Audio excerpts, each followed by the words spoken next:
Welcome you all to the February 6, 2025 Olentangy Local School District Board of Education meeting. I'll call this meeting to order. Mr. Jenkins, can you please call the roll? Mr. Lester. Here. Dr. Daberco. Here. Dr. Wallach. Here. Mr. O'Brien. Here. Ms. Schreiber. Here. All right, please join me in the Pledge of Allegiance.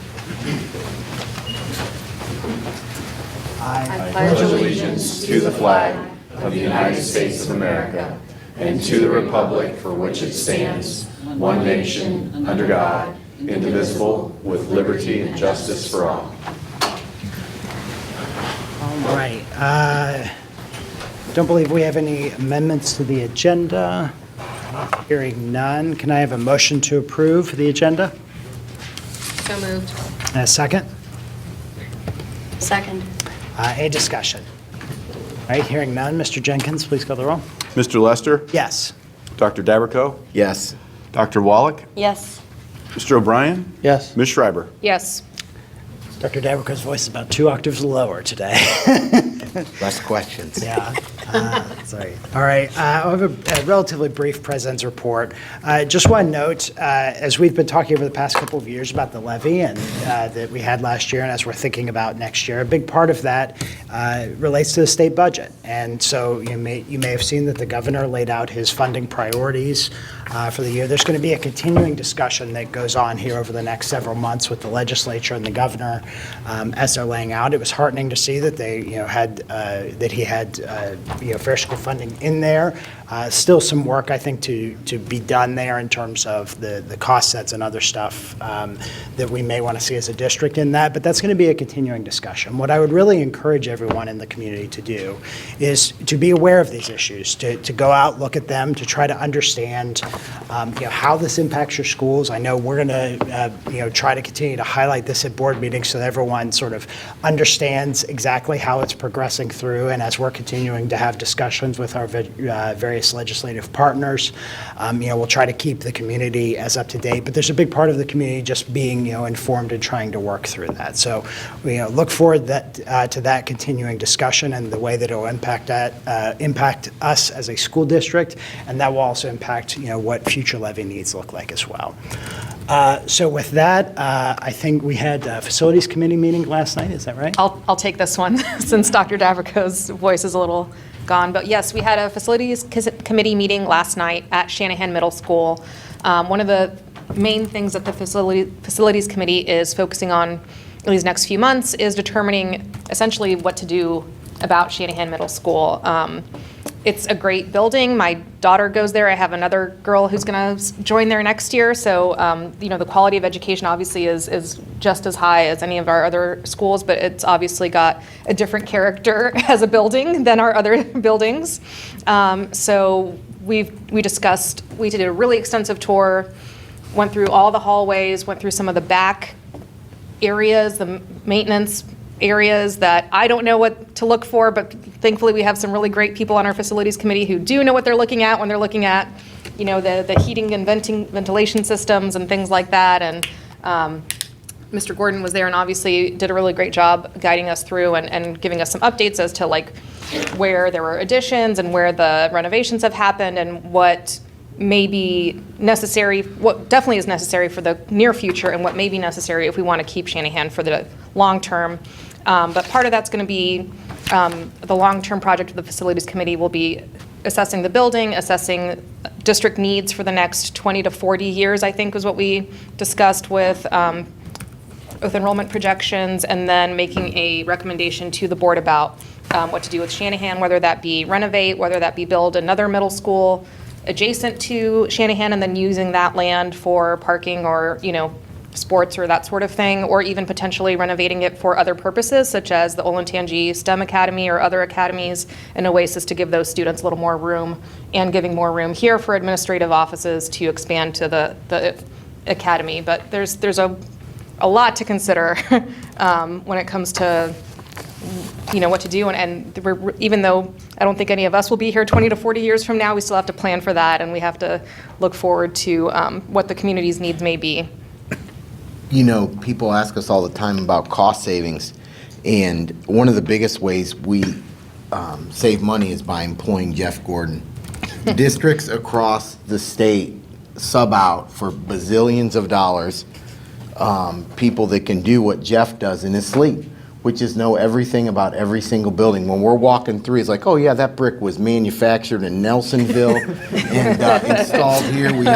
He knows everything. But what that does is it saves us money because we can leverage certain efficiencies, and he knows what we need and what we don't need. So I just really appreciate being able to listen to him talk about the building. And I don't know if he had any question he couldn't answer. The other thing that is really impressive is the experts in the field that volunteer their time to come to the committee meetings, and they've been here longer than maybe not Mr. O'Brien, but all of us, right? Yeah. And they are also all in on making a difference for our district by saving money in our buildings. So I like walking through the building. So it was a good night last night. Yeah.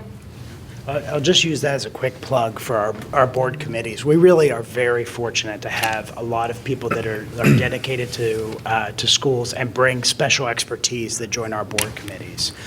Whether it's the finance committee or the mental health or facilities or policy, we've been very fortunate to have folks that lend their expertise. And I would just say anybody that's listening to this that has some expertise in some of these areas that may be interested, please let us know. We're always happy to have additional members, and just really appreciate the community support. Yeah, we've had 2 members join in the last year. There's another interested person, but we've also had a number of people drop off as well from just, they've done their time. They've provided lots and lots of their time and are moving on to other things in their life. And so we do need some interested families and community members to join, not just the facilities committee, but any of our other committees that are on our website. Yeah, great. Any other updates? Okay. All right, we'll move straight into our presentation. So the first presentation tonight is middle school ELA team's presentation. So I know we have a big contingent here, and we'll welcome you all to the floor.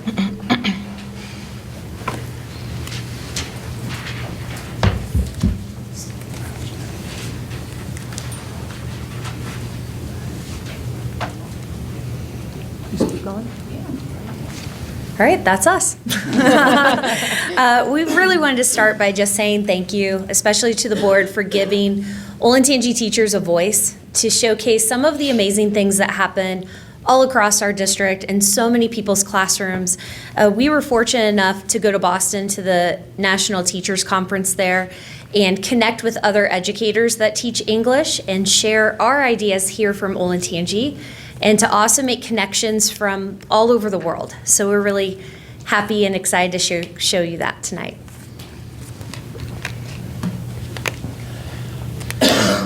So we want to talk a little bit about what NCT is. NCTE stands for the National Council of Teachers of English. So it's the leading professional organization for ELA teachers. They have these organizations for pretty much every subject area. They have one for social studies and math. And they collaborate sometimes too, which is pretty cool. The NCTE annual convention is held once a year in different cities around the country. Most recently, it was held in Boston. That's when we went to. But the year before, it was held right here in Columbus. And it's just a really powerful opportunity to collaborate with a number of educators, product specialists. There's textbook companies. You just get a really good view of what's out there in the ELA world. We felt like this was a profound experience for us. First and foremost, it was an opportunity to share the work that we're doing here, share the work that our students do, how we collaborate with educators from around the district. And so we presented 3 different presentations to people from the conference. And the first presentation we did was Fiction as Social Commentary. This was a unit that we presented to students. It's actually been a collaborative unit we've been working on for years. If you take a look at the picture here, this was from our presentation that we delivered to the audience. And basically we presented the 3 different areas of our unit. The reading aspect, the writing aspect, and then the philosophy aspect. Jen was my partner here. We also had Caitlin, Caitlin Baker. And then Kristen Bordage, who used to work for the district, she was also a part of our panel presentation. The presentations are really important for us because they only accept about 40% of the people who submit proposals to be presenters. And so it was quite an honor to be able to present. I handled the reading aspect of it, and the reading aspect of our unit has a lot to do with choice novels from dystopian, fantasy, and sci-fi novels, and the aim is to give students access to genre-specific language and then have them draw connections between the books that they read and the real world that they exist in. And then they take that connection between the book and the real world, and we get them to start developing writing and argument projects, which Jen presented in. So I'm going to pass this off to her real quick. So we believe that writing is a form of artwork, and it's a comment on society. So when they're reading these futuristic stories, we're really asking them to analyze, what is this saying about our today? What is this writer trying to tell us about their today, and how is that an argument? And then in writing, we want them to get passionate about a debate in society that they are invested in, that they have a voice in, but that they are well educated in it, that they can research both sides of it. So in looking at some of these debatable issues in society, and each child picks like their passion project to research, then based on the research, they get to formulate their position and share their perspective and share it with other students, and writing a formal MLA research paper, but then figuring out who is the decision maker on this topic. Who can they share this with that can either change something in society that they want changed, or make an impact or bring awareness to the thing that they are really passionate about. And it's exciting to see them get so fired up. A lot of them have very personal stories, personal connections to something that they're arguing, and at the same time they get to learn from other people that even though they don't know a lot about a certain issue, they get to listen to others and definitely listen to learn.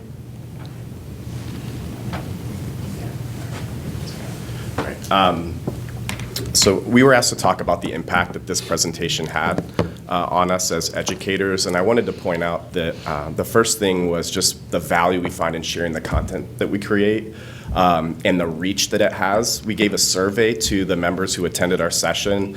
The session was standing room only, so I'd say there was about 100 educators in the room, and if you just look at the list of places they were from, we had teachers from Canada, we had a teacher from Africa, so many of the different states from around the country. It was really extraordinary to be able to have that kind of reach. And the other incredible aspect of it was the positive feedback, the affirming feedback we got from, that validated the work that we do. People who, we asked them for their feedback, they gave us, they filled out a survey. The survey had an opportunity for them to tell us, why did you come to the session, or what did you take away from it? And the feedback was just overwhelmingly positive. So for us, it was just a moment to be validated and to experience some positive reinforcement from a global audience, as opposed to just the students in front of us or our staff that we work with every day. So it was really powerful. All right, another presentation that we gave was about dialogic talk being a form of caring thinking. And again, Dr. Bordage was with us when she was still here with the district. This is her book. It's called Quality Talk About Text. And it really is trying to get classrooms to value discussion and how discussion can lead to not only deeper understanding when you learn together, but it also can develop empathy as you take on other people's perspectives, listen to other people share their backgrounds. So the purpose kind of behind our presentation was really getting to people to think about how can we get students to be able to have these caring, thoughtful dialogues with each other just in the classroom, whether it be like with feedback or during like a seminar or discussion.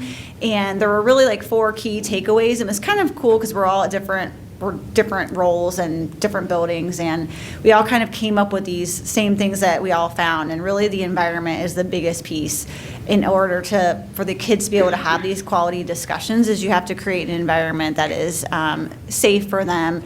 And one of the other keys is having like the low stakes discussions, especially in the beginning, where the kids are talking about things that they're interested in. And like, so maybe it's like, are you team, Apple Music, or are you team Spotify, and things that kids are really just curious about learning about each other. And then just having those low stakes conversations so that when you do get to the higher level discussions, the kids have been practicing that, and they are comfortable with each other, and they're generally curious about what each other thinks. And so Jen's going to share a little bit of the work she did in her classroom with that. Scott and I both had Socratic seminars planned today, and that 2-hour delay, man. We started it. We're going to finish them today, but we at least started some of our talk. Bridging between like reading comprehension and questioning a text and making personal connections, and taking that one step further and having kids feel empowered to share that with each other. And I always, like today, they had to write down what they thought about social media and if teenagers of 7th graders should have access to social media or not before we talked as a whole group. And then after we talk as a whole group, how does your thinking change? How did hearing from other people impact you? How do you understand something more now?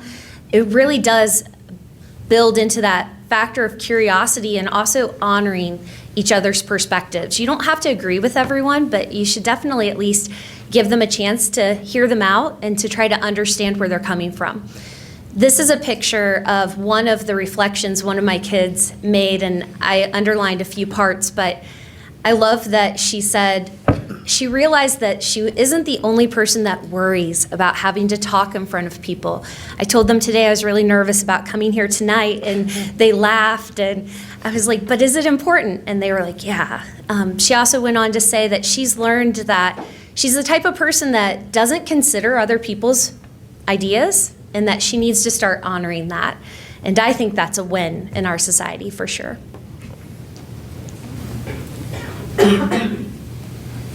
Good evening, I'm Melissa Chan, and I had an incredible opportunity to present at NCT alongside Mrs. Caitlin Baker and Mrs. Betsy Addy on empowering student voice through makerspace environments, where creation and collaboration spark engagement in writing. Thanks to a generous grant from Olentangy Education Foundation, specifically the Hooprick family, we were able to purchase tools like story cubes and Legos that help students think critically, collaborate, and expand their writing in very purposeful ways. For example, there was a station where we used a Disruptus card, that's the brand, where they could generate product ideas, and the students could put together 2 cards and try to invent something new and create like a sales pitch, and be more interesting if they had like historical context with it. Another station had students read an article related to like ancient Rome, and they interpreted that article with Legos or with blocks. So these hands-on multimodal stations spark creativity, problem solving, and deeper writing engagement. They're effective for all learners across all content areas, and they offer a variety of ways for students to engage with the writing process. Research does highlight that there are some limits when it comes to traditional print engagement, but when it's combined with student agency and multimodal approaches, it just makes everything just much more dynamic and inclusive, which is what we want. So thank you for this time for us to share. I'm going to turn over back to Mr. Dills to discuss the impact at NCT. My heart rate's down a little bit. Sorry about that. All right. Okay, yeah. So in addition to being just a really powerful opportunity to share the work that we do, we also get to go there and learn from so many others. And that truly is a special moment as well. It's something that we can bring back to our students here in Olentangy. A really great example of that is we all sat through a session where Kelly Gallagher, one of our favorite ELA gurus from around the country, presented on work that he does. It's called side-by-side writing. And we were in this unit that we had just presented on. So it's a pretty solid unit. We feel very comfortable with where it's at. But we, from leaving that conference to the time we initiated the unit, made wholesale changes to the way we were asking students to engage with their texts solely based on the session that we sat in. We were able to watch how he did this side-by-side writing in these double-entry journals, and we were like, man, we were doing these bookmarks, but man, that is so much better. And the interaction and engagement we got from kids, the deeper thinking, the better critical thinking was amazing. So that really is an example of not just going to share the work that you do, but then also going and learning from other educators and bringing that back to Olentangy and seeing it have a positive impact on students. Additionally, it's an opportunity to get inspired. Being around other educators and professionals from around the world, there's really nothing like that. If you look at the pictures, we got to hear from people like Olentangy Brown, who's a U.S. Supreme Court Justice. Recognize that. Like, wait a minute. The lineup of speakers was just so incredible. I'm forgetting, is it Brian? Is that Brian Stevenson? Yes, sorry. Yeah. Who spoke about his work with civil rights and the criminal justice system, and it was so inspiring to hear him really draw a connection between the work that he does and the work that educators do. I got to meet my son's favorite author, who is, he wrote the Maze Runner. His name's James Daphner. And then we got to meet one of our favorite poets. So I call it total immersion in the ELA world. And then we were talking about the mountaintop experience when you go and you just feel impassioned and invigorated and revitalized, and then you could come back and bring that energy back to the classroom and to the students and to your peers, and then share with your peers, and it really just has an incredible effect. So we cannot thank you enough for the support and ability to get there and represent Olentangy.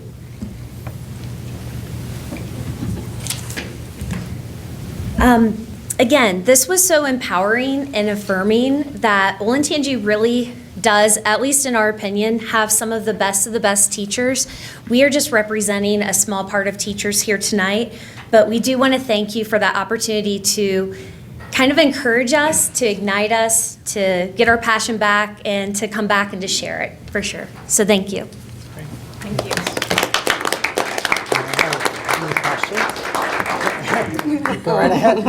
Yes, yeah, I'm going to ask that please invite me to your classroom sometime. Oh my gosh. It's been probably 12 years or so since I was a middle school ELA teacher, and so like young adult dystopian lit is my jam, and I've been to many an ed conference, and to know that you had such a large crowd, and to see that feedback on your presentation really speaks volumes. I've been in lots of empty rooms as a presenter and as an audience member, but that's fantastic. And to whomever, the kiddo that was referenced on slide 16, who for this age range to be so incredibly self-reflective is really amazing. But please let that kiddo know that they really are on track for Covey's habit number 5, my favorite of the habits, right? Seek first to understand, then to be understood. So to acknowledge that they think that they're right or their idea is best and they won't consider others, and then acknowledging it and then realizing that that actually inhibits them or holds them back. That's just wonderful. So yay, thank you. That's good. Comments? As you know, teachers are evaluated on their professionalism, and one of the areas is exactly what you're talking about, and this looks to me as like the accomplished level of going outside of our school, outside of our community. Huge dividends as the word is spread that Olentangy is a place to be for great ELA teachers. Sorry, I'm a math teacher most of the time. It's hard to say ELA. So thank you for sharing your gift with our kids. And what I would add is, over the past 10, 15 years, we see a lot of emphasis on STEM, right? And STEM is very important, very, very important. But the critical thinking skills, the analytical skills, the ability to communicate, the ability to communicate civilly and to get people to understand perspectives, that is something that is sorely missing in society on the whole. Right? And so you are doing this in a way that you're building up that muscle memory for students now in the context of something that's very interesting to them, right? You're taking things that are interesting and you're showing them that this is a safe way to think and learn and to engage with each other. That's amazing, right? It falls right in with our portrait of a learner sort of stuff. It falls right in with our district values. So thank you for doing that. Please keep innovating. I would love to see this as well. As an English major, this is very much my jam too. Yeah. But I really just I want to I hope that the community recognizes the value of this stuff because it is so incredibly important. Yeah, no, I would just like to thank the team for the presentation and for you staying curious. And I heard this a long time ago, but I always say it. Show me a school where the adults are learning, and I'll show you a school where students are learning. And it is so true in schools, but here in Olentangy. And obviously, tremendously proud of what you do each and every day, and that we can provide the opportunity for you to collaborate with each other, and then obviously extend outside the school district and showcase what you do. So thank you. Thank you. Thank you.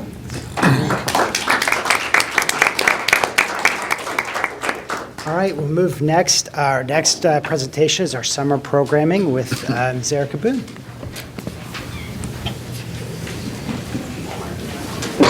Another whole crew of people Yeah. coming.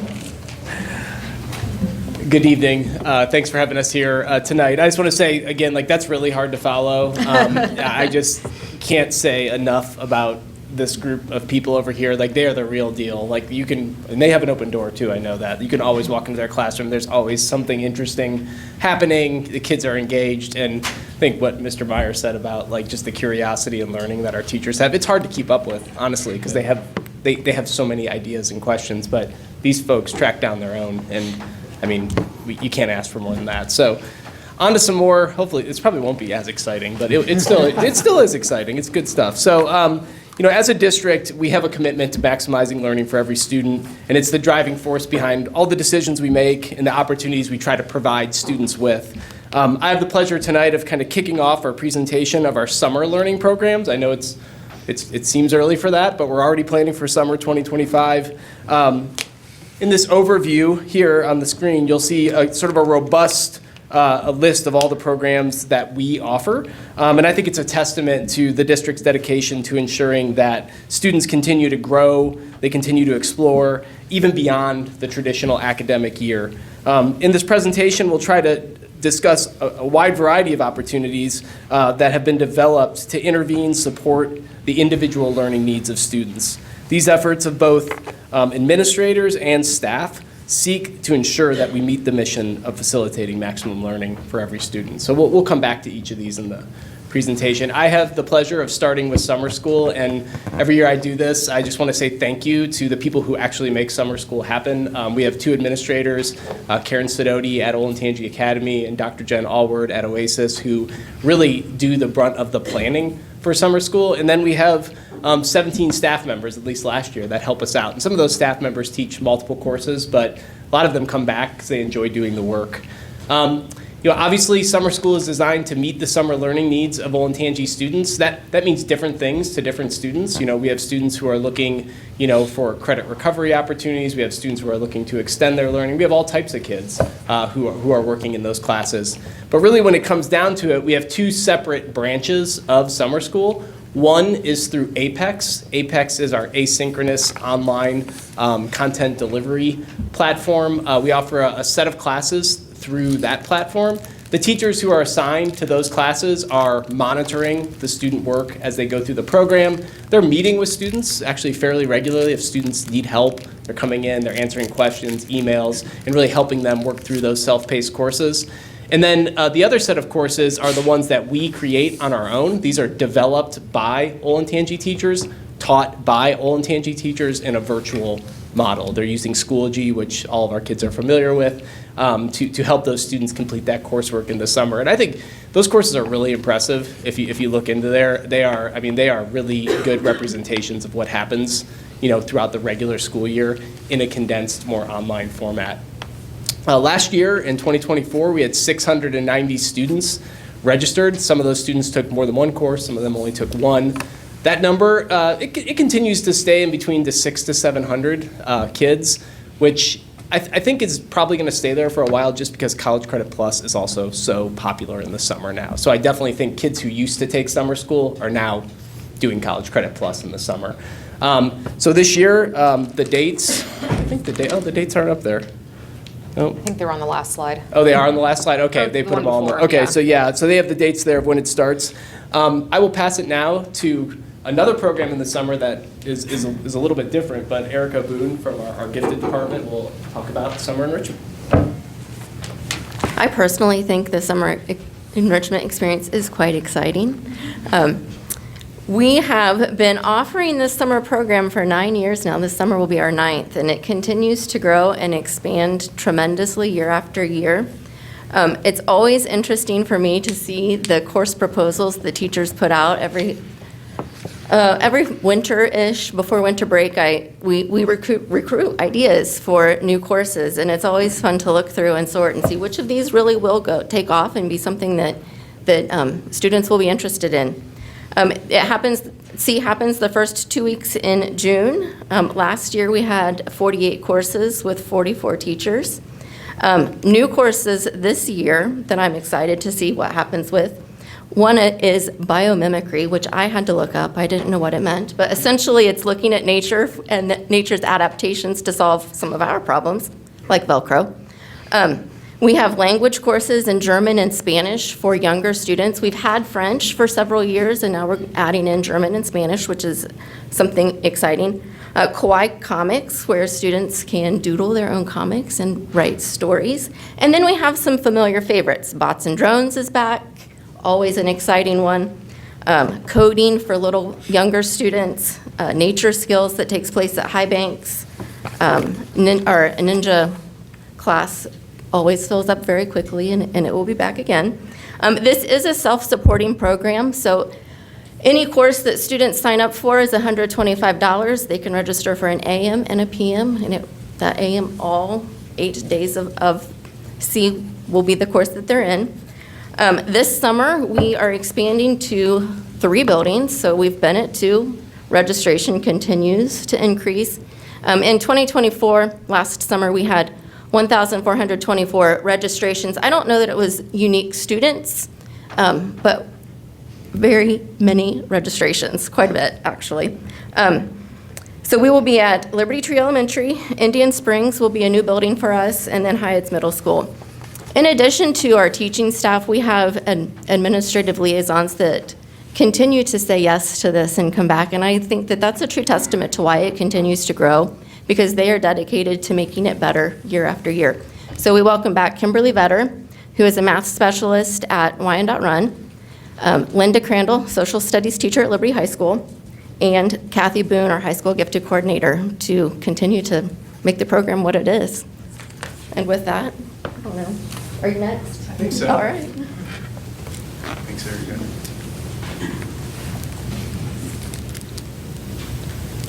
Hi, everyone. Eric Gully, Assistant Director of Pupil Services, who oversees the English Learner Program.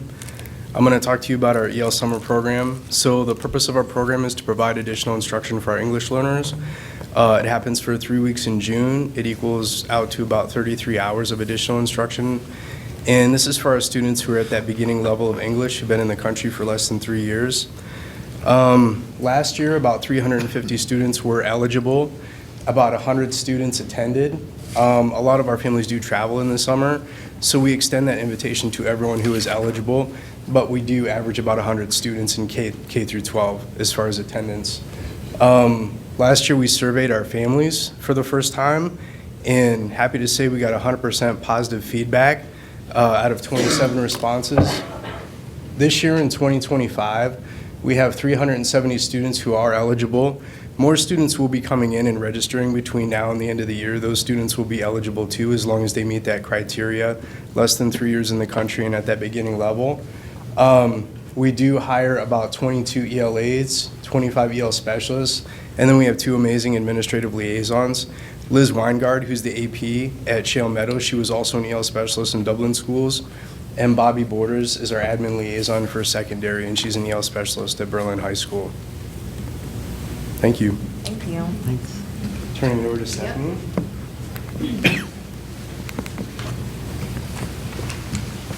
Hi there, I'm Stephanie Daberco, Assistant Director in Pupil Services.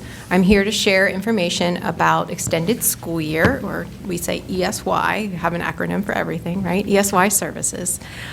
These services are specialized education and related services such as speech or occupational therapy, et cetera, provided to students with disabilities beyond the regular school year. ESY services are tailored to each student in accordance with their individualized education program or their IEP. The primary goal of these services is to help students maintain their skills and prevent regression over the summer months. It's important to note that the need for ESY services is determined annually and on an individual basis by each IEP team. Section 4 of the IEP document requires a conversation and a decision-making process to assess a student's eligibility. To inform this decision, the IEP team closely examines the student's progress on their IEP goals.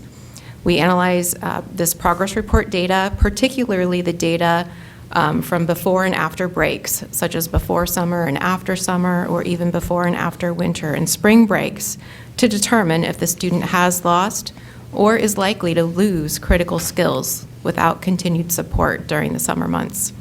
Since this is an annual decision, being eligible for ESY one summer does not guarantee eligibility in subsequent summers. Each year, we carefully review the current data that we have to make informed determinations. ESY services are provided at no cost to the student or their family should the IEP team determine that that student is eligible. You might notice the large number of teachers involved in the ESY program. This is because instruction occurs either on an individual basis or in small groups, as outlined in each student's IEP. There are countless hours spent in the background, primarily by the 4 administrative liaisons involved, countless hours spent in the background each spring creating the ESY summer schedules to ensure we meet the needs of our students effectively. A crucial part of this planning involves matching student needs with teacher qualifications. So for example, if a student requires, if they need to work on a reading goal and they require a teacher trained, for example, in Orton-Gillingham, we make that a priority when we're scheduling and matching. We also take into account teacher preferences, striving to place educators with students on their school year caseload. If that student's eligible, the teacher wants to work in the summer, right? We try to match students with familiar teachers. Additionally, we aim to keep students together with familiar peers. So we try to match students, same grade level, same building when possible. Oftentimes, we have teachers who return year after year. They've worked with students over the summer in the past, so we try to keep those relationships intact as well. Ultimately, our goal is to maximize these summer services so that teachers and students can hit the ground running in the summer, making the most of the precious time they have together. Thank you for your commitment to supporting our students through extended school year services. As you know, you'll start to see some board exhibits with teacher names and hours and those kinds of things. So trying to share this with you so you know what that's all about. Thank you. Thanks. Good evening, everyone. I'm Molly Villio, Assistant Director of Pupil Services for our secondary programming. I'm going to continue to outline extended school year services that we offer in the summer, specifically our Summer Intervention Academy. Summer Intervention Academy is designed for students who are in our Specialized Learning Center. We typically have somewhere around 50 students in the elementary level as well as 50 students in the secondary level that qualify for these services each year. As Stephanie mentioned, these services are dependent on that data-driven decision, so that number is adjusted each year based on the students who qualify. The program runs Monday through Thursday, 2 weeks in June and 2 weeks in July. It runs during the morning hours and it mimics a school day for students. Our focus is on ELA, reading, writing, and math, but we do add components of that science and social studies core content, as well as those independent living skills for students. In addition, at the Summer Intervention Academy program, we do have a nurse on site to assist with our medical needs, as we have students who do attend that have several medical needs. An occupational therapist provides consultative support. We have behavior specialists on staff as well, in addition to our SLPs. Our program is also overseen by 2 of our administrative liaisons, one at the elementary level and one at the secondary level. This year, our programs will head back to home at Heritage Elementary and Olentangy High School, where we typically run them over the last 9 years. I'm going to round out our summer programming services tonight to capture our preschool extended services program. So our preschool program does also offer the extended school year program. It runs very similarly to our K-12 ESY program. Those services are directly tied to that individual's specific goals. That curriculum mimics what the students would learn in the classroom, and that eligibility, again, for programming is based on that IEP data-driven decision. And that rounds out all of our summer programming. We thank you for your time. Thank you. And we'll answer any questions. Yeah, any questions? Vince, you don't have to give me a percentage, but it seems to me that a good percentage of everything that everybody just presented, that's over and above what's required by state law, correct? Yes, yeah, So- there's some things that are, but most of this is on our accord, yeah. Like IEP stuff might be Yeah. required or whatever, but, so this is way above and beyond, just like in so many other areas that we provide, way and above what's required by state law. Yes, absolutely. And I think the C program is a really good example of that, where we're checking lots of different boxes for families. I mean, it is a really affordable and great program to get your kids interested in different things and extend their learning, explore different topics that, kids might be interested in, a really fun environment. And the other thing I would say about C that's really cool is the staff love doing it. Like, they're so excited to be there to teach something they're passionate about. You know what I mean? They get to share that with kids, which is fantastic. Yeah, the value to the community that is, like, as someone who's already enrolling kids in summer 100%. camp, like, the fee for summer enrichment versus what they get out of it compared to anything else around. Yeah. My daughter was in the film one last summer, and she and all the other kids that were in that class for the 2 weeks started like a group chat that they're still in, and they're all planning to do it again this summer. So Oh, wow, it's that's like so really cool. interesting to see that Yeah. kids from all over the district can get together and make some friendships. And I haven't thought about that too, like meeting Yeah. kids from other schools, and that's a really, Yeah. really good opportunity also. Yeah. I mean, the cost effectiveness for parents, you cannot find. No, a summer camp for Activities. $125 Right, for so 2 forget weeks. about that. Yeah, no. And it's a big deal. Great, thank you so much. Thank you. All right, next on our agenda is the Community Fall Communications Survey presentation with Ms. Davis. Thank you. First, I just want to say thank you for the presentation as you leave, December.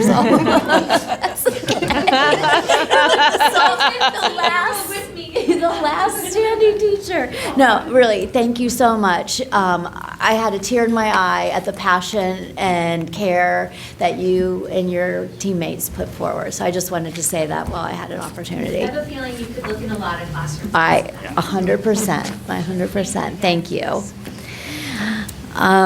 All right, so I am happy to be here with all of you this evening. Before I start talking about the communications survey result, I just would like to touch on the 2-hour delay messaging from this morning. You may have noticed that our phone call was a little bit delayed. Our phone call, text, and email was a little bit delayed today. Wanted to share that our inclement weather protocols include notifying our community by about 5:30 a.m. when there are cancellations or delays. Unfortunately, this morning we did not hit our messaging goal, and messages went out between about 5:45 a.m. and 6 o'clock. And so that timing is not acceptable, especially for our high school students, staff, and transportation teams. We are very unhappy about that, and we worked with our vendor. It was a problem with the vendor and a message that they received at 5 a.m. from another client that caused the system to somewhat self-combust, I guess. Still getting to the bottom of what happened. And so I am going to share later in my presentation how our team is actively auditing our communication tools and vendors to ensure that they are fully equipped to connect with our community at the size and scope that it is and avoid future issues. So wanted to share that with you. We were pleased that not many folks reached out on our social media channels or phone calls, but nonetheless, it's not acceptable to us, and we will strive for that to be a better situation moving forward. Just also wanted to share, if you are ever asked, our messaging is also included for inclement weather on our pop-up on our website. our push notification that sends from our mobile app, and on all of our district social media accounts, as well as TV and radio, and our local media stations. So if it won't happen again, but if it does, there are other places to find that information. So, with that said, jumping right into the communication survey results, I know that you all know me, but I also am pleased that some of our team members are here tonight. We have Heather Lance and Amanda Beeman and Molly Preston here in the back. We have a bunch of folks who are also sick and not able to be with us this evening, but none of this work can be done without this incredible communications team. And I am grateful every day for the work that they put in, that we execute communications as flawlessly as we can. All right, so we distributed a communication survey for the first time this fall, and it aligns with our, bless you, with our strategic plan and goals within our communications department that I just want to share with you. We created a communications strategic plan this fall, and these first two goals that I have highlighted really hit at what the intent of the survey is. So engaging our stakeholders, making sure that we're telling and communicating our unique One Olentangy story, and that we're highlighting the positive areas of the student experience. The second goal is, of course, to establish avenues like this survey for stakeholders to share their input and feedback with us, and to continue to encourage dialogue. Just like the teacher presentation that we just heard, being curious, knowing that your idea is not always the right idea or the best idea is what we can apply here as well. In our strategic plan, we are hoping to use our analytics on an annual basis starting this year to make evaluations and set goals. We've done that in pieces and chunks before, but now with a much more comprehensive strategic plan, our hope is to have a baseline and then use that year to year. We're going to talk tonight about the external survey, but in a couple weeks we will be doing an internal survey with our staff members about the communication they receive from the district. We have the third-party survey that we just did this last fall with Paul Fallon. We'll do something like that every few years. We've got our advisory groups, community forums, and our communication tools that we use. Plus, we have analytics from our media partners that we monitor regularly. All right, so our survey we conducted through a few weeks in the middle of September. We had distributed through direct email and newsletter to nearly 25,000 parent emails in PowerSchool. We received 2,300 survey responses, which is about a 10% response rate, which I know sounds low, but actually is very typical for a survey like this. And that will be an analytic, a benchmark that we will watch and hope to continue to increase as well. The responses we received were representative of all of the schools across the district, and about 30% of them were from each of the three different building levels. It was a 15-question survey that took parents about 10 minutes to fill out. How we communicate, we use lots and lots of communication channels, and especially this morning seemed like we only used one communication channel because we were so frustrated, but we do have all of these communication channels. The top 5 that are most frequently used are emails directly from teachers and the school where their children are, school newsletters, PowerSchool, our district newsletters, and school websites to get their information. Keeping families informed, our objective is to always be timely with what parents need to know and when they need to know it, and balance that with not overwhelming them with information too far ahead, too much information, or extraneous information. This survey tells us that while we do a good job of keeping families informed, we notice that we can, that comments from parents, which you see there in the bubbles, state that they do receive a high volume of communication, and we need to streamline and improve our intentionality in our communications. And so with that spirit of we can always get better, this is an area that we feel that we can get better. And we'll talk a little bit more about that at the end here. Our cadence in communicating, parents receive daily and weekly updates, but most of our parents don't think they're receiving too many communications, but they also are, commenting on, in some cases, of all the communications that they do receive. We did appreciate that the vast majority who filled out the survey feel that the communication is timely no matter who they are receiving it from. So that's good news.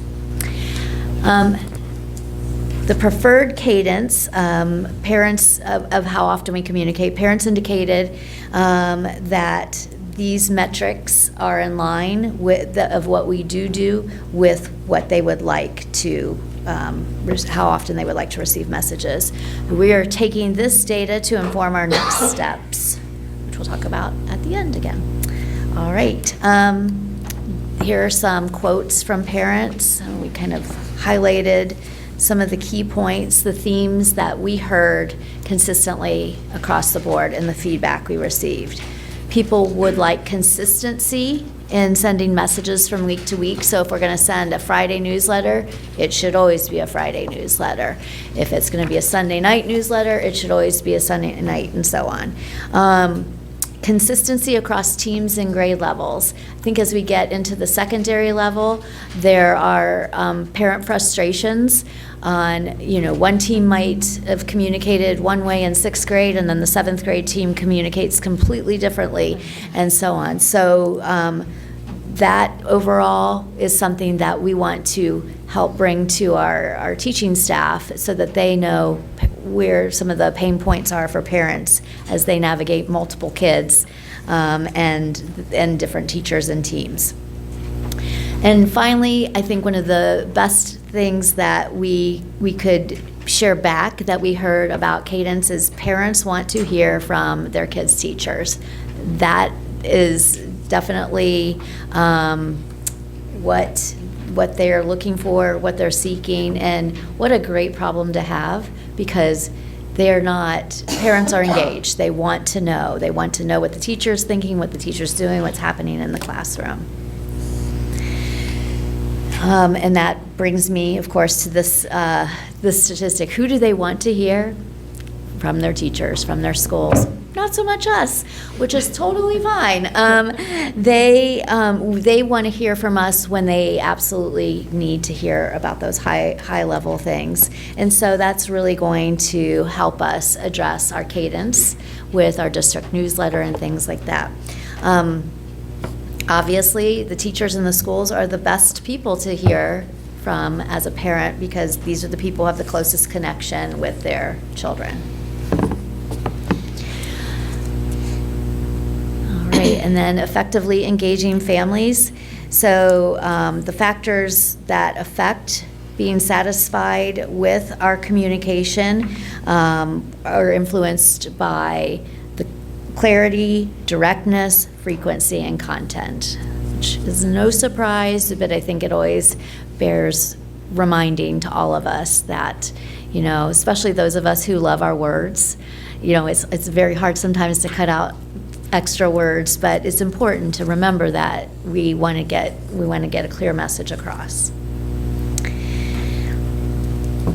And then in talking about in the survey, talking about where what information people are looking for on our site. Parents want to see our district calendars, grades, urgent updates, schedules, lunch menus. Looking at how people felt that the ease of accessing that information, 57% said extremely easy or easy, and 41% said somewhat easy or not easy, but accessible. So this is an area of improvement, an area that we think we can improve access to information and ease of finding information, not only on our district website, but working with all the other tools used to communicate to parents in the district. And then you see some of the quotes here, and we've highlighted a couple key themes. I think it is natural for secondary level to experience different communication than elementary, but we believe that that doesn't feel that folks should feel any less connected to their children's school. And this is an area we would like to continue to address by providing quick, lunch and learns tips for our teachers when they, in buildings, when they are planning on their communication in the class, for the classroom and for the building level. We, in this situation, are definitely, in all of this, we're open to different ideas people have and know that we can really rely on our communications committee and our peers across Central Ohio to help with ideas here. Obviously, these highlights emphasize the need to streamline information that we share, but also streamline the way we use our tools. And so oftentimes I like to say this is like where we probably shouldn't text about the flower sale. We should use an email or a newsletter for that, and not a standalone email. So those are ways that we can use the tools a little more wisely. And then our key themes and takeaways, we've kind of covered them, but obviously the communication frequency, even though it didn't seem like people felt that they were receiving too much in their comments, they did share that they were a little overwhelmed by the volume of emails and notifications. Want to hear more from our classrooms and building levels, district level, know that that's needed, but definitely want to see that streamlined. And then having more engagement opportunities, such as school events and those things that you might find on a calendar, like whether it's the carnival or a choir concert or whatever that case might be. They also want, of course, clear and concise messaging. So streamlining, making sure that we're consistent, hearing about the things that would engage them in their community, and more communication at the secondary level. We did hear some comments about continuing transparency on key district decisions and on safety issues. So I think, as you know, we tend to text when there is a time-sensitive safety issue. So we've definitely moved out of the emailing only and moving to text for situations like that. Regarding transparency on financial decisions, I think they want us to continue doing that with the board recap and whatnot from our board meetings. So, looking ahead at our communications, I talked about the new strategic plan for the communications department. Some of the things we also are working on is a Thank You Olentangy Text Dollars at Work series to share across all of our different platforms and in our board meetings. We will continue to reevaluate our cadence of district level communication, enhance available training for staff. We currently are sharing an application for community members with experience in communications, PR, and marketing to join our communications committee.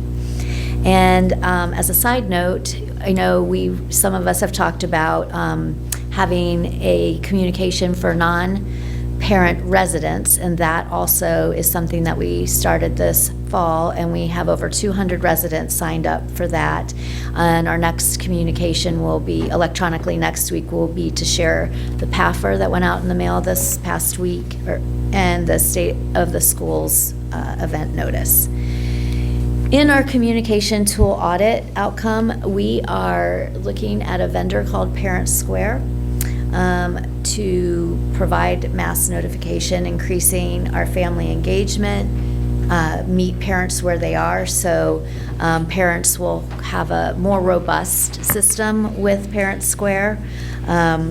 It will have an equitable reach through monitoring, language translation, and ADA compliance to ensure that every family is connected. And then it will provide us the tools that will be helpful in improving support to our staff in the area of communications. This will also help us align with expectations of student data and privacy, which is so important as well. That is it. May I answer any questions for you?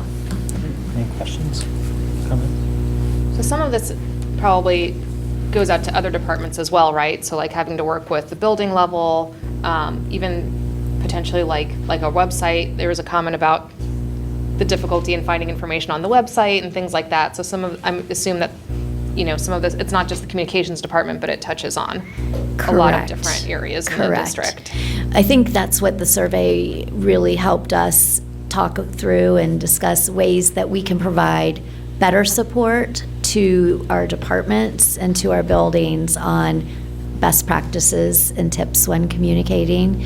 And also the individuals at each of the buildings who work on the website for their building page, how we can better help navigate that. Our website It was redone fairly recently, right? In 2020. I know. It seems like a minute ago to me as well. I feel like it was just updated. No, it was 2020. So this definitely has been an opportunity for us to look at some of that information that transferred over from the old site to the new site and what is relevant today, and also looking at, for example, our departments, making sure we are consistent in the way we represent department to department across the district on the website as well. So the only comment I would make is for the students and parents who are looking at snow days. As a veteran snow day follower, it's great to check the local news stuff because all of the stuff that you do is independently redundant. So even if something fails here, the news will have it. If the news doesn't work, then something else will. And the news had it, I think, by like 5:05 this morning. I think Heather called them free. Yeah, she just walked out to the door. She got them right away. Yeah. It was a very seamless process on the website. Yeah, so it was quick, and we were able to turn off alarms. So good. Even when there are glitches and other stuff. So definitely check the local news websites, all that stuff. Absolutely. And I'll just add, so I appreciate this information. I mean, you have a difficult job, right? There's a lot of information that is coming out at all times, and I can appreciate the feeling of being overwhelmed. I felt that as a parent too, right? Because when you've got kids in different schools with all of the stuff that we offer as a district, there are so many good opportunities. It can be tough to keep track of them all and all the stuff that you have to do. So I really appreciate the work that has gone into this to look at it, to acknowledge the faults of the system, and to try to and acknowledge the strengths as well, and try to work through that. That's a really tough thing. I think it's really something where people need to understand that we value this feedback and to continue to give it to us, right? If there's something that is not working or there's something that you really like that's working, please let us know. I really appreciate the commitment to understanding it, to acknowledging it, and then just trying that continuous improvement that we always work towards. So. Yep, absolutely. And you acknowledge that we have recently started outreach to those that aren't parents in the district. This survey was of parents, guardians of the district. Correct. So any plans for connecting with those that have signed up?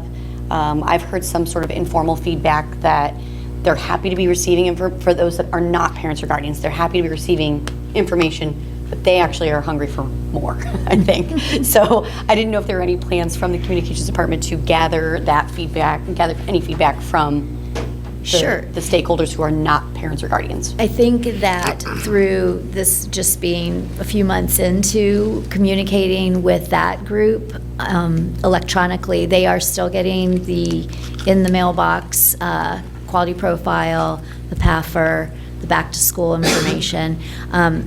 But we definitely will want to know, is it effective?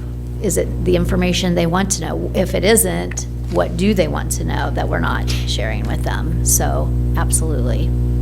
Thank you. It's a real challenge again. And that's, and we're also, so that's a great question, but also the department's developing an internal survey to do internally with our internal stakeholders, with our staff too. So, so we'll be doing that shortly. Yep, next few weeks. That's great. Well, thank you so much. Thanks to the team that's working on this too, guys. It's a lot of work, and I really do appreciate it. So. Thank you. Yep, I appreciate all of them greatly. And, I should also give a shout out to all the departments that work with us and are open to all of the information we share with them too. It's a cohesive one Olentangy. It is, absolutely. All right. Thank you, Ms. Davis. Mr. Meyer. Yeah, they were sweating this morning, and I actually wasn't. I said, hey, as long as we can get that out by 6 a.m., we're good, but they were not happy in the Meyer. communications department. What is going on And this is Berlin High School AP, right? You guys hit your hour limit, and then you're out, right? All right, well, good. Hey, yeah, absolutely, finish the year strong. Finish the year strong. I said this at the last board meeting, I'm ready for winter to be over, I can tell you that. But, this morning was a little dicey because of the precipitation that we had, where the temperature was, and then stuck right around probably after 5, and then stayed there hovering around 32 degrees, and then with the fog coming in. So we actually made the call about 5:09. So I told Krista, I said, come on, cut yourself a little slack. We made the call.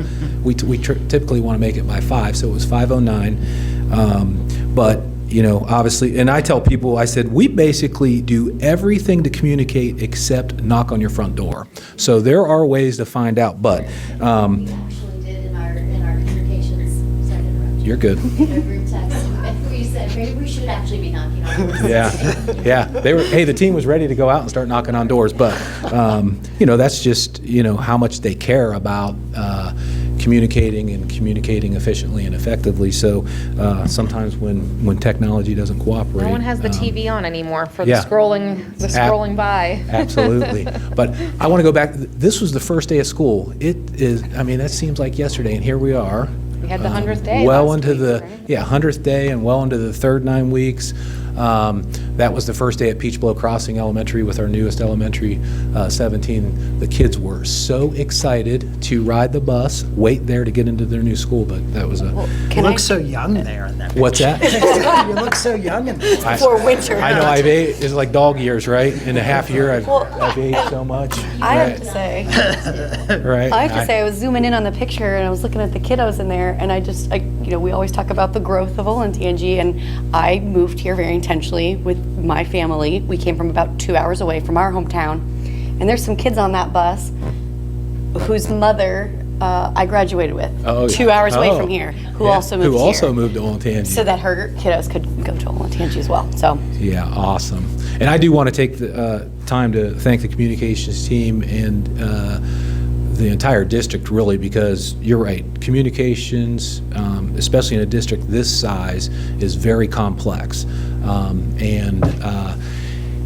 I, again, talked to a lot of superintendents, and we do a really good job of communicating, but even better, collecting feedback on how we can improve to make sure that we're communicating effectively with all stakeholders. So we're going to continue to do that, and obviously that's our goal, and we want to do that. So with that, as promised, I mentioned this, I'm still riding high from the national championship. Sorry, Ms. Schreiber, but yeah.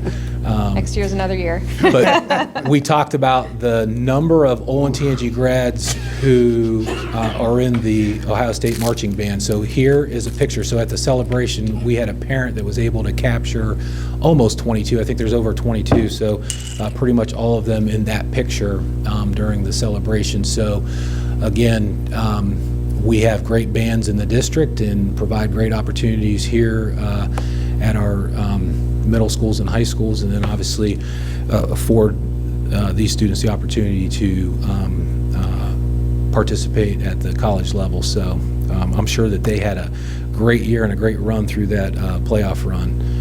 Which I was just looking at because I was curious. Yeah. I think the band is only like 225. So, I mean, it's like a tenth of the band is Olentangy students. That's crazy. That's awesome. That's awesome. And again, I mean, I don't know, the pride of Ohio and many, many more alumni across the country, and the band rocks there at Ohio State. So, also want to highlight, this is I believe our second career exploration day through our Bridge Ed program at Orange High School or Orange Middle School this past week. So you can see Robertson Construction, OSU Wexner Medical Center hosted stations on different career paths in construction and healthcare. Columbus State and Olentangy's instructional technology team also presented, because one thing that we want to really do, especially down to the middle school level and even the elementary level, is to continue to create awareness of opportunities and pathways for our students. I always want to point out that picture. So the young lady there at the bottom, we went into the class and she has the VR goggles on. So I said, what are you doing? And she says, well, there's a power outage, and I got to figure it out. So I'm down in the basement trying to find the breaker box. I don't know what a breaker box is. So it was a teachable moment. So I got to, she had the goggles on, tell her what a breaker box is and what it does, and gave her homework assignment. I said, now you go home tonight and go into your basement and find the breaker box. But just a really great day over there for Orange Middle School, and then again partnering with our Bridge Ed partners. Also want to highlight, this is another partnership. So Data Science Day it was at Olentangy High School, but all of our high school students in our data science classes had an opportunity to attend. And actually, when communications put this slide together, I was like, I missed that one with the defensive football coach from OSU, because using data and analytics and breaking down the schemes in a football program is unbelievable. So he talked about the first time that Ohio State played Oregon, and then obviously the second time they played Oregon, and all of the data that they had in between, and how they used that. So students were really, really engaged. And then also you can see we have professionals from Worthington Steel, Veritiv, and NetJets there as well to share opportunities using real data in the real world. So it's that time of year. So congratulations to our Spelling Bee contestants. So we now have 23. So all of our elementary schools and middle schools, 23 Spelling Bee champions from our schools, and they will have the opportunity to move on to the regional competition, and ultimately, hopefully, we have some in the national competition. As Ms. Davis mentioned, we're introducing Thank You Olentangy, which is a new series, and it's an opportunity for us to continue to engage with our community, where we can showcase and highlight so many wonderful things in Olentangy, and really talk about the student experiences, the experiences that students have in our schools, and show gratitude towards our community for continued support in the education and the environments that we provide. So we want to highlight this because this is extremely important. And as we, district leadership team, as we're out in the buildings and out in the community, we focus on this piece a lot. So Olentangy Schools spends 74.6% of its per pupil expenses directly on classroom instructional purposes. So you can see in that second bullet, so we're 9th highest proportionately in spending on instruction out of 607 traditional public school districts in the state. So we're really proud of, again, our fundamental purpose is learning, and we put the dollars in the classroom in Olentangy, so extremely proud of that. If you can see on the graph off to the side, you take the instruction, the pupil support, and the instructional staff support, so those three added up should be 74.6. There might be a little rounding in there, right, Mr. Jenkins? But it's, again, for us, that's where we need to be spending our dollars, and we continue to spend our dollars here in the classroom instructionally and where it's going to matter most. So we're going to highlight through the month of February our strategic priority of learning and organizational development, and highlight and focus some of these great things that are going on across the district in our classrooms. Tonight, superintendent action items. We have, again, it's that time of year, so we have 6 retirements up there. So I always like to say this, those 6 retirements reflect 70 years of service in Olentangy schools from the 2 teachers that we have there and the 4 classified staff. So want to thank all of them for their time and service to, again, hundreds, thousands of students during their time in Olentangy, and of course to their families. Also, we have seniors for early graduation, and then we have, I want to highlight 2 business management facility items. It's that time of year again too when we send out our bids for our paving, our summer paving, and then also our flooring. So Sheedy Paving won the bid for our paving, and then you can see that the Levitate Plus Flooring Systems won the bid for our flooring improvements. And again, I just remind the board and the public, this is part of our capital improvement plan where we allocate these dollars every year for for maintenance across the district. Some important dates coming up. I just want to highlight a couple there. Dr. Fetty presented the 26-27 district calendar draft at the last board meeting. So again, as he stated at last meeting, that the calendar is now out, the survey is now out to collect feedback. So that's a 30-day window, and that feedback closes on Sunday, February 23rd, for us to collect feedback both externally and internally. Do we have any idea how many responses we're sitting at presently? Do we know responses? 500? 500. Okay. Just curious. Thank you. He's watching it daily. And then want to highlight the state of the schools.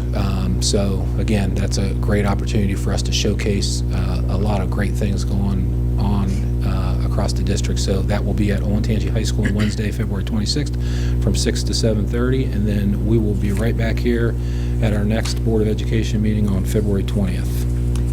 I just have to ask, because somebody asked me this the other day, and I think I know the right answer, but the Drive a Bus event, you do not need a CDL to come to that event, correct? Yeah, yes, you do not. So great answer. You do not. I drove a bus. I think it was last fall. Yeah, I drove a bus.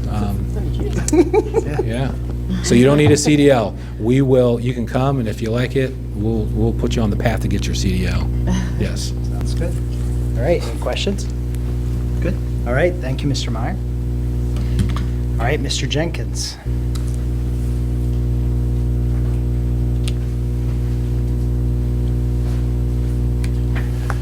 Good evening, board members. Had our scholars stuck around, they would have gotten a lesson in Schoolhouse Rock.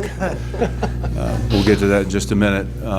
So the items I want to present tonight are pretty straightforward, but we will spend some time talking about the budget process. Before we get to that, we'll talk about the tax budget. Ohio Revised Code normally requires a political subdivision of the state of Ohio to submit to its board of directors a budget that incorporates what's going to happen in an upcoming or subsequent fiscal year. But the Budget Commission, which is the county auditor, county treasurer, and the county prosecutor, can waive that requirement. In Delaware County, it is waived, and normally all the auditor and treasurer and prosecutor want is our 5-year forecast and our bond balance. I like to try to do a traditional tax budget, though, because it creates such a focus on planning, preparation. 2 or 3 of the reasons I listed here this evening. It also allows us to keep better track of our outstanding debt. 2 or 3 of the schedules show what those debt instruments are, when our payments are due, when those things will be paid in the balance of our debt service fund. So what I like to try to do is just ask, as a normal part of what we do, for the board to take a look at that document. And it also helps my office as we start to create a comprehensive budget document moving forward. As we all know, we have the ACFR, which is a review of the finances of the year past. But our office is now also working on a comprehensive budget document that will lay out our expenditures and the planned expenditures for all funds over the next 5 years. That takes it beyond just the general fund. So now we go Schoolhouse Rock. Over the next 4 to 5 months, the budget for the fiscal years 26 and 27 will be developed. And oftentimes, we assume when it's something that we do and have done for years that folks understand how it works, but just in case some folks don't, we'll go ahead and do a quick flow chart here. The governor this past week, as Mr. Lester talked about in his opening remarks, submitted his executive budget to the General Assembly.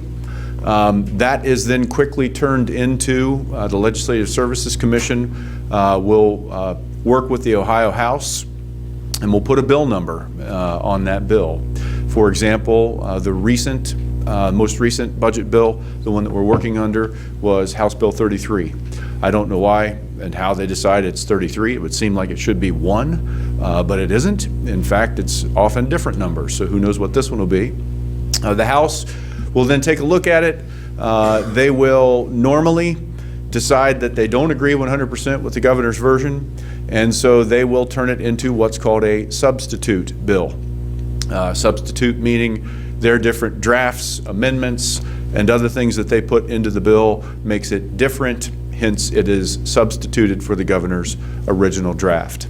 It'll get kicked around in different committees in the House. Ultimately, they'll come to consensus on what that substitute bill is. The House will vote on it on the full House floor, and then they send it to the Senate, where the process repeats. The Senate almost never accepts the House's version of the bill word for word. They do their changes, they do their amendments. It's considered on the full Senate floor, and often, as I mentioned, a changed bill then goes back to the House. The House, in theory, could say, everything you did, Senate, we agree with. Never happens. When they don't agree, they create what's called a conference committee. Conference committee normally consists of key players in both chambers of the House. This is fun because I get to say bicameral tonight. So our bicameral legislature kicks around and through this conference committee. They reconcile, and once it's reconciled, the full bill then is voted on by both houses and sent to the governor. Now, the governor, in true style of checks and balances of our government, is allowed to line item veto or sections of the budget bill, but then the General Assembly can override those vetoes with a 3/5 vote. All of that is a way of saying that we're in a marathon, not a sprint, and what came out this week will be changed and kicked around. I like to say during this process to not get too high in the highs or too low in the lows. There will almost certainly be things that go into the bill that we will say, what is that? And we don't like it. And then there'll be other things that we're very pleased with, and neither may end up being in the final version. So what is it that we're looking to do as a district? We are very much for the Fair School Funding Formula. It has been a formula that has brought Olentangy dramatically forward with its state funding. So the budget bill will create the formula or algorithm that is codified into law that literally talks about how money is doled out to public schools. The Fair School Funding Formula came into being in the beginning of the 21-22 school year. And it's interesting because that quote that you see is still on, I believe, the Ohio House's website. The Fair School Funding Formula was carefully crafted over the course of nearly 4 years by a determined group of lawmakers and education professionals from every part of the state. And ironically, in that year, it was House Bill 1, as you can see in the footnote. Olentangy Schools was very actively involved at that time in getting that Fair School Funding Formula across the finish line. So it is critical, and we believe that it is the right formula for public schools, but we are hopeful that some changes will occur. What are the major things that currently in the governor's budget are still there? Right now, we are being phased in at 2/3 of what the formula says that we should get over the base year, which is 2020. Next year, that will go to 83 1/3%. By the time we get to the 26-27 school year, it should be 100% funded, meaning whatever the formula says, that's what we get. Now, the one thing the governor's budget did, though, was it is still looking at the 2022 cost sets. So if you think about all the ingredients that get dumped into the formula, the cost of a teacher, the cost of an administrator, the cost of books, materials, it's looking at data that by the time, if it doesn't change, this bill goes live, will be 4 fiscal years old. So, what does this mean for Olentangy? We're at a crossroads, and you can see that we have the actual floating along, and you can see that our increases year over year are right in line with where we want to be, and we've been thankful for that. We leveled off this year, even decreased slightly, and I'm going to describe why in just a minute. But there's 3 or 4 different paths moving forward, and certainly the one, unfortunately, that represents the closest iteration to what the governor proposed is the bottom line. We need, and we need to discuss with our legislators, that they continue to analyze the base cost and to bring those costs into more current numbers. And there's 3 iterations here. The yellow or orangish line is a 3% year-over-year increase in base cost inputs. The green line would be 4, and the blue line would be 5. Now, what does that do? Obviously, this would be the aggregate funding. So I'm going to actually deconstruct what this means so that we can understand what exactly happens on a per pupil level. And that's kind of telling when you think about where we've been as a district. So again, what we want to ask our legislators is that our base costs continue to increase and do not stay at 2022 levels. Because of that fiscal 2022 level, it is shifting dramatically the state share to the local share. Exacerbating that, in our case, is our property valuation growth and the way the formula views our capacity. Those 2 factors, if I go back a slide, is what is leading to that bottom line. When I say bottom, not, double lines, the bottom one. So what happens if what right now is the governor's budget and what is kind of in one of our iterations of the forecast actually becomes the real deal? Well, we get pushed to what's called the 10% threshold. There is, and that's one of the other things we like about the Fair School Funding Formula, there is a minimum state share. The state right now by law does not go below 10% of base cost. Unfortunately, we are being pushed to 10% effectively next year. You can see 10.16%. Let's just go ahead and call it even and say 10%. So we will, based on the current legislation, and again, lots of changes could occur, but we are being pushed to that 10% floor. At $805 per pupil, we're unfortunately back to numbers that we haven't seen since the 16, 17, maybe 18 fiscal years. So that's certainly not where we would want to go per pupil. So what happens then if you look at each of the 3, and obviously they get better as the costs are more adequately reflective of where we really are. 3% doesn't do a whole lot better. For 1 year it does, but then we're pushed right back down to the funding threshold of 10%. 4% does a better job and certainly keeps us in, an area where we're above 10%. But if you're looking at what it would take to even stay reasonably where we are now, you can see for this school year, we're at about 17.75%. It would require 5% base cost increases. So we're already starting conversations with our legislators about making sure that our base cost, and lots of schools will have this same plea to our legislators, base costs have to be revised. One of the things we talk about, and this is not to begrudge anyone who takes their child to a place that is one of the biggest responsibilities as a parent, is to decide what is the best educational setting for your child. So we do not in any way, or I don't personally begrudge anyone who feels like that setting is a non-public setting. But it sometimes shocks people to understand that when you look that we could be going to $805 per pupil in a public school district.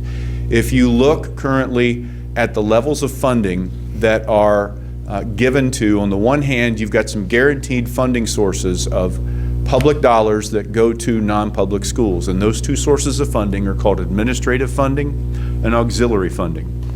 Those two sources together, as you can see, are $1,351. We just saw the charts on the last slide.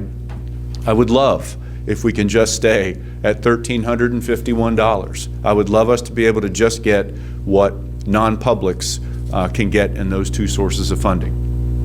But the other thing that happened in House Bill 33 that's pretty remarkable, and again, this is not begrudging anyone who makes a personal decision about the best educational setting for their child. That is everyone's responsibility as a parent. But House Bill 33 also pretty well made it universal that if you make that choice, you will be able to take a reasonably sizable voucher with you to that private school to pay your child's tuition. The chart that you see on the right is from House Bill 33, and for the 24-25 school year, and that's the school year that we're in, a family of 4 with an income of $135,000, and that's 450% of the federal poverty level, can take a almost $6,200 private school voucher to go to a non-pub for a K-8 student, and $8,400. That's per student. So if that family has 2 school-age students, both of those could go with that family to the child's non-public school to help pay tuition. You can see on the... Can I ask a question about that? Yes. Before you move on. So if I'm understanding this right, the money follows the student to the private school, right? Correct. So the good thing is if they come back, that amount would come back with them, right? I believe these vouchers get paid to the parent. So I don't know what happens if the parent, I'll have to double check that. Wait, we don't get that money? As a district? From the No. state? No. I see what you're asking. No. If the parent comes back, we are not going to get $8,400, we'll get $805. So the money doesn't follow the kid? Only to the private school. But not to us? Correct. Okay. And we, by law, have an obligation, responsibility to educate these children, whereas the private schools can technically deny students they don't want to accept. Also correct? I don't know all of the entrance requirements for private schools. What I can say is as a public school, any and all students that legally live within our borders, but we serve. I'm sure it's not out of the realm of possibility that a private school can make choices about who's admitted and who's denied. We obviously cannot. If someone legally lives here, we educate them. So to clarify as well, $1,351 from the state for a kid to go to a non-public school, where does the difference between that and the $61.65 that the voucher covers? Where $61.65 minus $1,351, what's that balance? Where does that come from? Well, I'll answer it this way. They're additive. The $1,351 goes directly to the non-pub Right. for those. Then the parent gets the $61.65, and so there's line items in the budget bill for each. There would be line items for the auxiliary and administrative funding. And then now, all of the non-pub, basically this is the Ed Choice expansion, come from the exact same line that all public school funding comes from. It's the line in the budget, I believe it's referred to as K-12 formula funding for all Ohio students. Almost something to that effect is what's in the budget bill. So that one line is about 12 point some odd billion dollars. In the current school year, when I say current school year, 24-25, about $1 billion of that, I think the statistic is 970 million, would have gone with parents to non-public schools as tuition voucher payments. And levy status doesn't impact how much you get from the state? No. So we don't get more if we fail to levy? That's correct. Yeah, our funding will be determined by the budget bill, and once it's determined, local initiatives fail, pass, won't change what that formula is. That's correct. And then you can see on the bottom end, at 785% of federal poverty level is kind of the very, very top. If you're above that, I mean, ostensibly, if your family, you know, are millionaires, those minimum charter amounts can still go with the parent, or I should say tuition amounts, can still go with the parent to help subsidize tuition for a parent who believes the best choice for their child is a private school. I think we believe, and it's something I've said, I believe that Olentangy Schools provides a high-quality public education, the highest of quality public education. And although I respect and believe that our parents have that choice, I still believe that we are a very top-tier choice and can compete with any of those private schools in what we impart to our students. That's not just your opinion. The Cleveland Plain Dealer digital version found that our kids do 20% higher on the same tests, and they're controlling for income, controlling for all those variables. So our kids outperform their private school counterparts. That's good to hear. Significantly. That's good to hear. So what can our community do? What can we do? First of all, we are asking that our legislature continue, obviously pounded this a few times tonight, to adjust the cost inputs. While I've put here starting at an increase of at least 3%, as we've seen, we really need those cost inputs to be more on the order of 4 to 5%. You know, the cost of educating students is not set and frozen at 2022 levels. Those sorts of things have increased, and it has to be that our funding formula keeps up with it to keep too much of the responsibility of educating Ohio students from shifting to local communities. We ask that our legislature fully prioritize and phase in the formula. Good news, that's exactly what the governor's version of the budget does.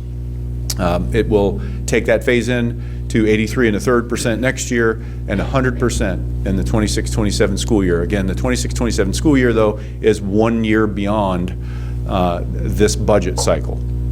And then finally, and this is the big ask, we want our legislator to consider increasing the minimum state share of the base cost from 10% to 20%. That would be incredibly impactful for Olentangy schools. You can see right now at $1,400 some odd per pupil, we're at 17%. We believe that when the formula allows that base to go to as low as 10%, the formula is assuming on some levels that the local wealth can make up for the drop in state funding. And it's not a bad dynamic, but for the fact that where schools are above the 20 mil floor like Olentangy is, the formula is assuming more local wealth is being generated, more local tax dollars follow. As we've learned and talked about many times in this forum, when our values increase because we're above the 20 mil floor, our voted levies, the tax rates, decrease. So it does not equate to a dollar for dollar increase, even though the formula is assuming, now I can't sit here and tell you that I've done the math to know it's a dollar for dollar decrease, But certainly the formula's assumption that local tax dollars are made up in that shift is not necessarily true for schools that are above the 20 mil floor like Olentangy. So that's kind of the main issue with, we've heard that the way that schools were funded previously was found unconstitutional many times over because it relies too much on local taxes. Is that right? That's correct. So is 10%, would that be, do you think, too much to rely on local tax base, at least in a community like ours? I don't know. I don't know the answer to that. I will say that we're thankful that, because it was 5, I think, in the first FSFP, and it moved to 10. What is the right state-local share? Obviously, we feel it should be at least 20%. I guess hard to say. I understand, being from an area of Ohio where a mill wouldn't raise even $700,000, and looking at an area here in southern Delaware County where a mill now raises almost $7 million. People in that area of Ohio would think more state dollars should make it more equitable for students in those areas. How much is too much? How far is too far in that shift? I don't know. My gut tells me that 10% probably is just a little bit too low. Do I have anything other than an anecdotal gut feeling? No. Again, we were very happy it went from 5 to 10. We weren't caught up in that for a year or two because the formula was working for us. As our local wealth has dramatically increased, and this has happened to lots of schools around the state, as valuations were incredibly high in the 23-24 calendar years. I believe, I could find this statistic, I'm going to go off the top of my head and know that it was a dramatic shift. Just in how the formula works with local property values and the shift of local capacity, without the formula changing one bit, I want to say several $100 million shifted from state to local, just with the reevaluations in 23 and 24. Now, it's not me saying that anybody's being nefarious, it's just how the formula worked. Now we know some of those things, and we're asking for those to be taken into consideration. I do just want to highlight this, because this is something that we heard a lot as we were talking about the levy is, what is the school district doing to try to reduce the costs of the local community? And obviously, we've talked in other board meetings about cost savings measures that we've, pursued, and we'll continue to look at that. But it's really going in and trying to analyze this and understand what the impact of this is, what the impact of this percentage here, that sort of thing, and making this affirmative point so that the legislature, at least understands it. Whether they choose to do that, that's obviously up to them, and we have a lot of, work to do to try to, make them understand this, but the community has that as well. I think people just need to understand that we very much realize what this gap looks like and how that plays out, and there's work to be done there that people can take up that and talk to their legislators about it if they, if they see the issue there and how it impacts them. That's the whole goal. You started off, Mr. Lester, talking about the community tuning in to see the discussions that we're having, the thoughtfulness that we're trying to put into how we're approaching this. This is a pretty big issue. We understand, and we've talked about when we go back on the ballot, future levy, what that looks like, and certainly we've not made any definitive decisions. We've had lots of good discussion. This is about as impactful an issue as any we face on what that next levy would look like. Certainly the closer we are to, if I go back a couple slides, the closer we are to that bottom line, the more we're going to have to ask for, and the steeper it'll be for us. The closer we could be to some of these other iterations, which we believe are reasonable and just, the less we ask for. Next time we'll have you go first so all the high school kids can tell their parents, right? That's right. They probably are better off not hearing me drone. So tonight's action items, the board meeting minutes from January 23rd. The tax budget, as we mentioned, for effective July 1 of 2025. Acceptance of the rates and amounts. One of the things the tax budget does is it allows the Budget Commission to say, hey, your levies for the 2024 pay 2025 tax year are the following. These are the amounts that they're going to raise, and here are the tax rates. And then the final item, those first three items will be considered as a consent agenda item. The final item is a separate item. As we all know, we're currently involved in litigation. It's going to a United States 6th District Court en banc hearing. The OSBA Legal Assistance Fund, many groups around actually the nation have offered to write amicus briefs. I'll let Mr. Lester speak to this in just a second. OSBA has offered and will provide an amicus brief on the district's behalf, but one of the things is a formality that they ask. This is at no charge to the district. They simply ask that the district be willing to accept and pass by simple resolution that the OSBA Legal Assistance Fund will put forth the resources to make sure that amicus brief gets written. Mr. Lester, I know you want to say a little bit more. Yeah, and I'll just provide a little bit because I think sometimes it's unclear what an amicus brief is or what this means in practice. When you have a case get to federal appellate litigation, as the case that we currently have with Parents Defending Education versus Olentangy, which is a challenge to our non-discrimination or bullying policies. We won't get into the merits of the case, but just understanding that it's a case that we currently have within the Federal Sixth Circuit Court of Appeals. When you have a case that comes up for oral argument, the parties themselves will write briefs to explain their positions in the case.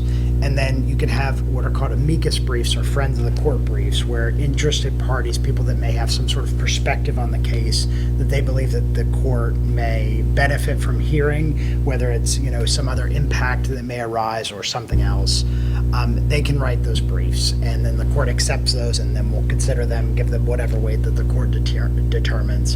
And a lot of times with cases, you'll see them on both sides, right? Parties for both sides will come in and file these briefs. So that's ultimately what this is them filing one of those what are called amicus briefs or friends of the court briefs that would be there. So. Okay. Those are the items I have, and I'll entertain any questions.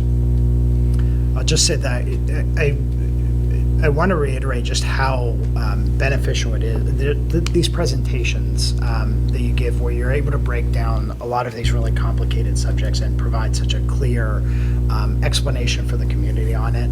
I appreciate that it's a little Schoolhouse Rock. Yeah, I'll want a song next time with it. But this is it's so helpful to be able to talk through these, and I hope people are listening to it. I just want to commend you on that as always. Appreciate that. I like my words, as Ms. Davis said, although tonight I attempted to be as laconic as I could be. We're going to have a vocabulary test at the end. And there are no public participation slips at this time. Sounds good. Would you be willing to wear the I'm Just a Bill outfit next time?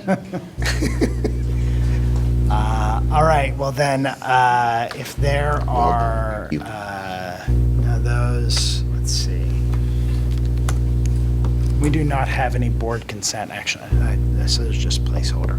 All right, so Mr. Jenkins, then we'll move to the treasurer consent action items. Board members, as mentioned in the treasurer's report, there are three items that I'm asking you this evening to consider by consent calendar. Item A, approval of the board meeting minutes from January 23rd. Item B, approval of the tax budget effective July 1, 2025. And then item C, acceptance of the calendar year 2024 pay 2025 tax rates and amounts from the Delaware County Auditor. Again, those I'm asking you to consider a motion and vote by one single action, unless someone would like to pull those out and talk about any of them separately. Would anyone like to discuss any of those separately? All right, hearing none, can I have a motion to approve this slate of consent action items? So moved. A second? Second. All right, any discussion? All right, Mr. Jenkins? Mr. Lester? Yes. Dr. Dabrico? Yes. Dr. Wallach? Yes. Mr. O'Brien? Yes. Ms. Schreiber? Yes. All right, we'll then move on to the standalone treasurer action item. Yeah, as mentioned, board members, a separate item for your Consideration this evening, as mentioned in the Treasurer's report, the OSBA Legal Assistance Fund brief resolution willing to accept at no charge assistance from the OSBA Legal Assistance Fund per the amicus brief and the Parents Defending Education litigation. And I'll just note that because Dr. Wallach is on the trust, or the Board of Trustees. Board of Trustees, Board of yeah. Trustees there with OSBA, that she's, in case she'll abstain from that. So They just invited. you're not on the formal. No, not on the, board, So, executive or, yeah, okay. So with that, I'll entertain a motion to approve this action item. So moved, Mr. Lester. Second? I'll second. Any discussion? Yeah, I'd like to talk about item D. I asked for it to be pulled out separately, really for two reasons, not anything to do with the litigation itself, but really two things. One, on the concept of an amicus brief in and of itself, that a lot of organizations can file these on either side of the issue. My opinion, largely ineffective. I've never read a judge's decision that said, oh, by the way, I read this amicus brief, it really changed my mind. Okay, doesn't happen, right? That would be one. And then two, the approach by the OSBA, where these other groups just, if they want to file it, they can file it, but we have to pass this resolution asking them to file it when we didn't really want them. We didn't ask them to. They approached us to do it. I just think it's a fundamentally flawed process, that we've had issues with the OSBA in the past, and they refuse to change, so I can't support it. All right, thank you. Any other discussion? All right, thank you, Mr. O'Brien. Appreciate it. All right, Mr. Jenkins, please call the roll. Dr. Dabrico? Yes. Dr. Wallach? Abstain. Mr. O'Brien? No. Ms. Schreiber? Yes. Mr. Lester? Yes. All right, Mr. Meyer, please go ahead and present the superintendent consent action items. Thank you, Mr. Lester. Board members, I recommend approval of the following superintendent consent action items A through G. A, specific human resource items administrative. B, specific human resource items certified staff. C, specific human resource items supplementals. D, specific human resource items classified staff. E, specific human resource items classified substitutes. F, recommend approval of students for early graduation. And G, approval of business and management items. And again, we have students, so to impractical transportation for students, and then the two, an asphalt bid and a flooring bid. So I'm asking you to approve these items by one single action and vote, unless you'd like to discuss any of these items separately. Would anyone like to discuss any of these separately? No. All right, hearing none, can I have a motion to approve? I'll move. And a second? I'll second. Any discussion? All right, hearing none, Mr. Jenkins. Dr. Wallach? Yes. Mr. O'Brien? Yes. Ms. Schreiber? Yes. Mr. Lester? Yes. Dr. Dabrico? Yes. All right, I will then entertain a motion to adjourn. So moved. Second. Any discussion? All right, hearing none, Mr. Jenkins. Mr. O'Brien? Yes. Ms. Schreiber? Yes. Mr. Lester? Yes. Dr. Dabrico? Yes. Dr. Wallach? Yes. All right, we're adjourned.